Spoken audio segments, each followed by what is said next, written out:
तो भगवान ने क्या किया, वो मंडल बनाया और अपने ग्रुप के अध्यक्ष बन गए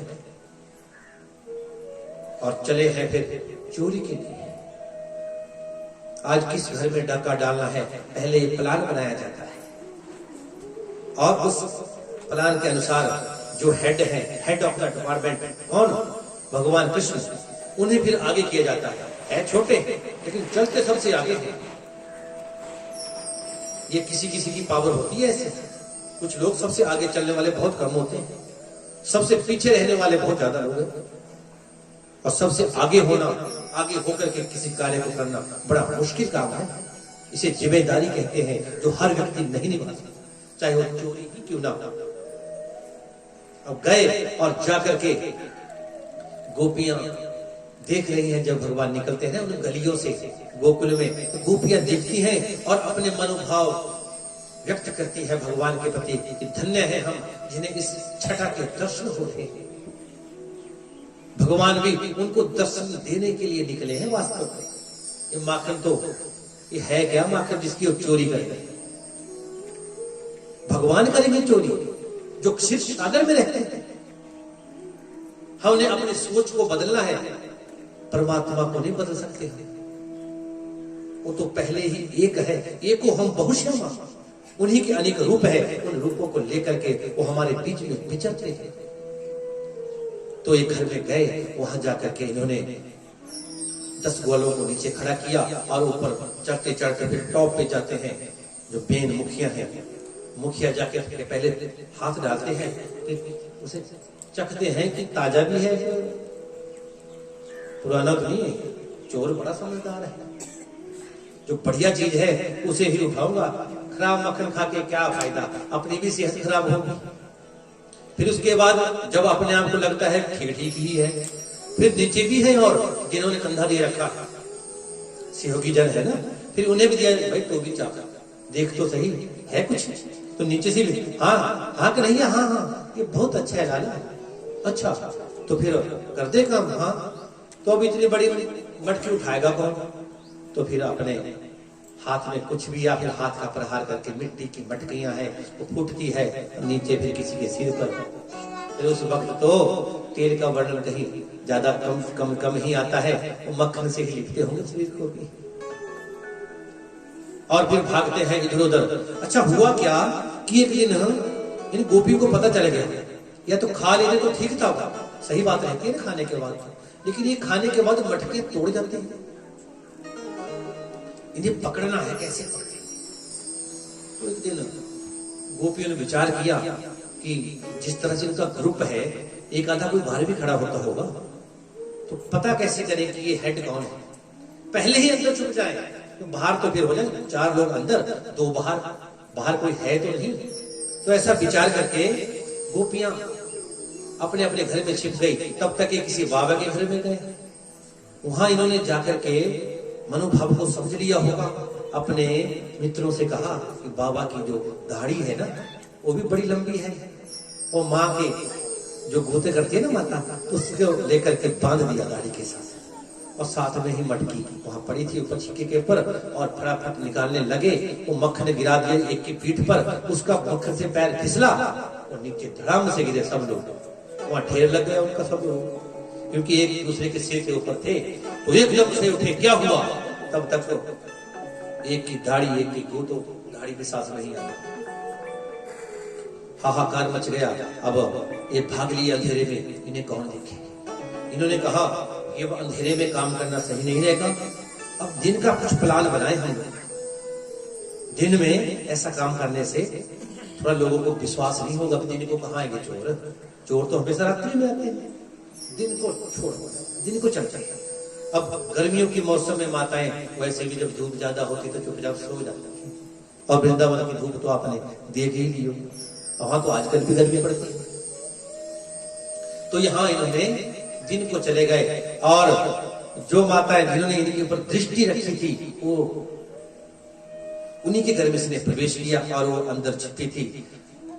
पहले इसने आने दिया सभी को, आने दो पहले। अब इस मुखिया, क्योंकि ये माता एक बार पहले भी जा चुकी थी, पहले भी गई थी यशोदा के पास कि तुम्हारे इस पुत्र ने मेरे घर में माखन चुराया है, लेकिन मां ने उसे ताड़ना दी और कहा कि कहां चुराया है, क्योंकि प्रमाण देना पड़ता है। जब तक चोर पकड़ा ना जाए, सिद्ध ना हो जाए, तो चोर नहीं कहलाएगा वो। लेकिन था तो तथ्य को प्रमाण देने की आवश्यकता नहीं।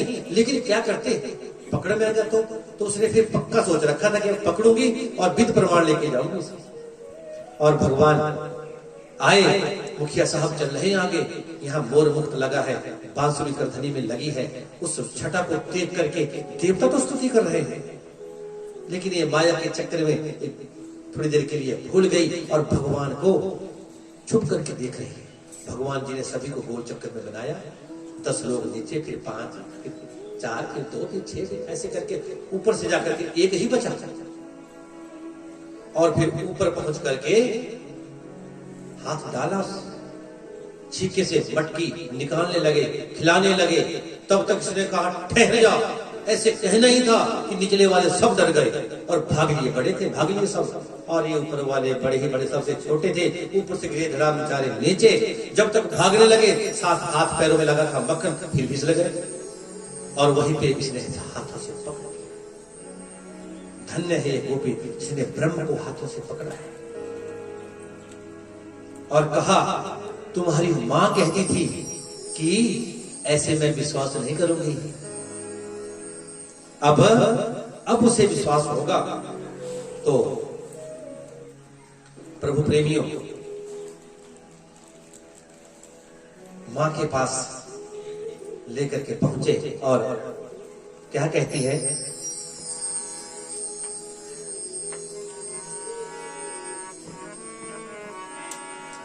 चोरी चोरी चले हो जी श्याम जी, क्या बात है। जैसे ही पकड़ा भाग रही है भगवान, चोरी चोरी चले हो जी श्याम जी, क्या बात है।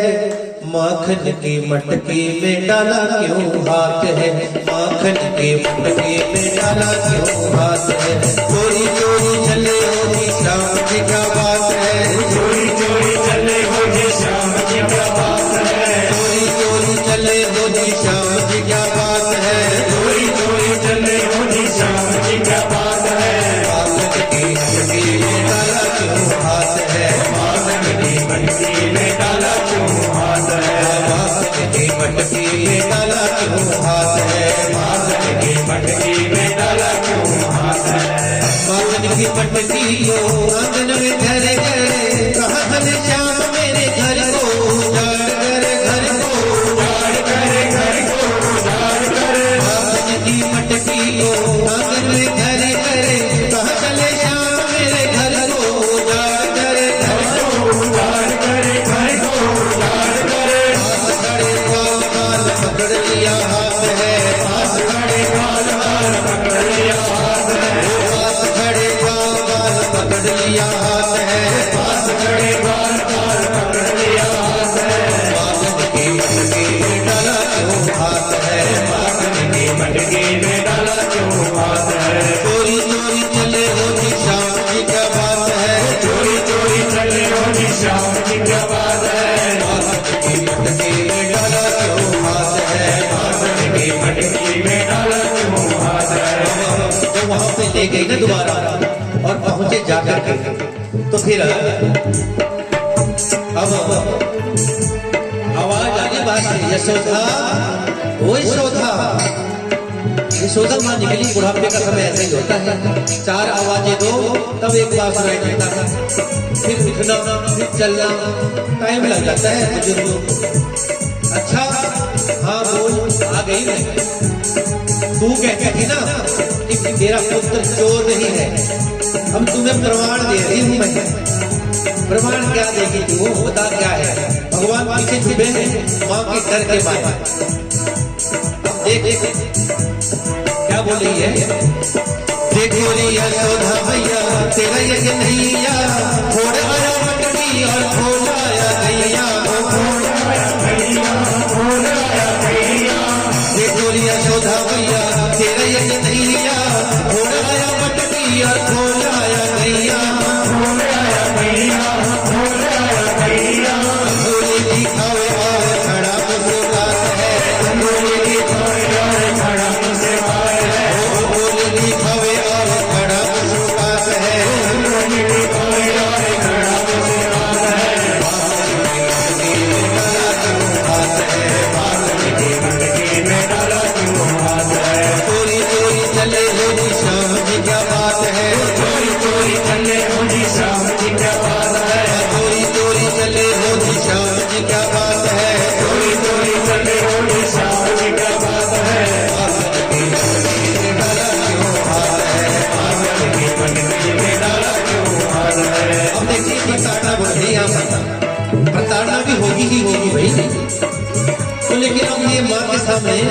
अपने आप को चोर कभी नहीं कहता कि मैं चोर हूँ। क्या कह रहा है? देखो यशोदा मैया मेरा क्या कसूर है, छोटे छोटे हाथ और छिपा बड़ी दूर है, छिपा बड़ी दूर है, छिपा बड़ी दूर है। ये देखो मैं कितना सा हूँ, अभी तो मैं 2 फुट का भी नहीं हुआ ढंग से। मेरा कसूर क्या है? इतने इतने तो मेरे हाथ है और छिपा इतने दूर लगा है। तुम खुद समझदार होगा, क्या मैं वहां तक पहुंच सकता हूँ? देखो यशोदा मैया मेरा क्या कसूर है, छोटे छोटे हाथ और छिपा बड़ी दूर है, छिपा बड़ी दूर है, छिपा बड़ी दूर है। मेरे कर यशोदा मैया हंसी हंसी जात है, मेरे कर यशोदा मैया हंसी हंसी जात है, मेरे कर यशोदा मैया हंसी हंसी जात है, मेरे कर यशोदा मैया हंसी हंसी जात है। बागन की मटकी में डाला क्यों हाथ है, बागन की मटकी में डाला क्यों हाथ है। चोरी चोरी चले हो जी श्याम जी क्या बात है, चोरी चोरी चले हो जी श्याम जी क्या बात है, चोरी चोरी चले हो जी श्याम जी क्या बात है, चोरी चोरी चले हो जी श्याम जी क्या बात है।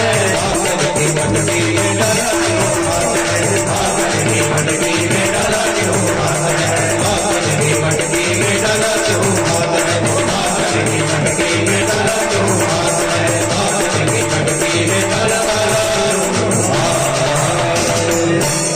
जय जय श्री राम।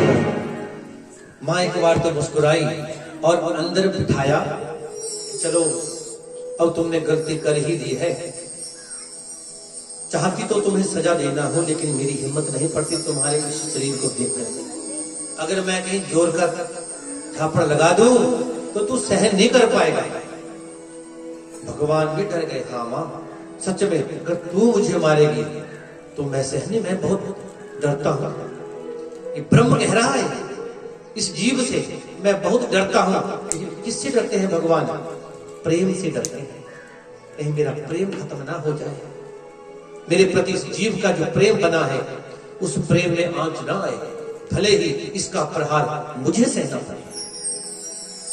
तात्पर्य तो ये है, लेकिन अपने इस जीवन में हम परमात्मा की उस बात को समझ नहीं पाए कि उन्होंने कहा क्या। लेकिन जो उन्होंने कहा वो हम समझे नहीं, और जो हम समझे वो उन्होंने कहा नहीं। प्रभु प्रेमियों, फिर ये चोरी की लीला चलती रही। एक दिन इस गोपी ने भगवान को पकड़वा दिया।